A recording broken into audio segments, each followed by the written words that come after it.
So Neil, pretty much the same story as the season so far. What was your take on that result?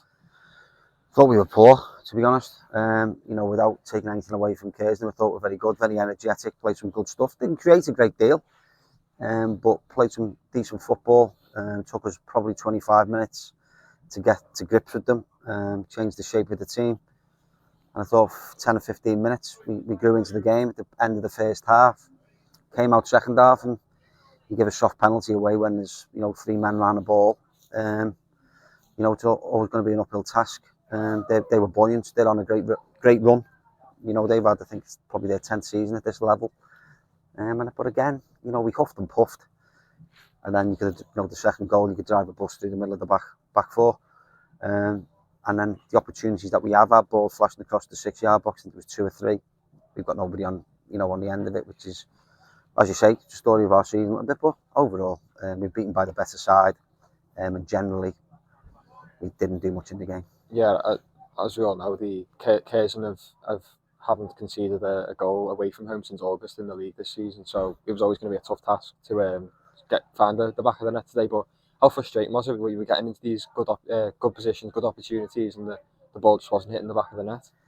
It's always frustrating when you don't score goals, but I think you've got to get hats off. I didn't know that stat, but you've got to give hats off to them. If you look, I know it's easy when you're winning to be vocal and run around a lot, but that's what they were doing, and obviously that's what they do, and that's why they're not conceding goals. They've got a great work ethic as a team, and I thought they were value for their victory here tonight. But I've got to look at my own team. Everyone's had opportunities. We've rotated. We've tried different systems, but ultimately we can talk about individual players. We can talk about individual games and performances. But at this level of football, you've got to be at it every game. And if you're not at it every game, then you get beat. And that's been more and more evident as we go. Probably excluding, Christy Montgomery, who again I thought, considering the lads here on loan, I thought he was at it, all the time and never stopped. If we can package what he's doing, then we'd be a lot better than what we are. Yeah, obviously. There was 4 subs really close together. What was the thinking behind that? What did you try? First goal went in obviously. So then we're looking to try and get a foothold in the game. We did. I thought we did. I thought that was our best period straight after their goal. I think we brought the subs on. I think we had I might be exaggerating when I say this, but it felt like about a 20-minute spell.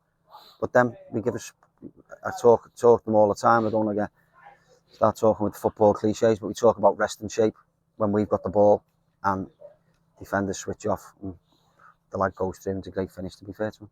Yeah, and you touched on him there, Montgomery, a good performance again, as we've seen all season. Is that what needs to change? Everyone needs to perform more like him if we're going to kick on and get some wins on. I think you've got to have his attitude. For a lone lad of 20 years age to be here and performing every week, you can never ever say, irrespective of results, and if the example's a 20-year-old lad on loan from Blackburn, we've got problems, because it shouldn't take. We're going to have bad games, we're going to have bad days at the office.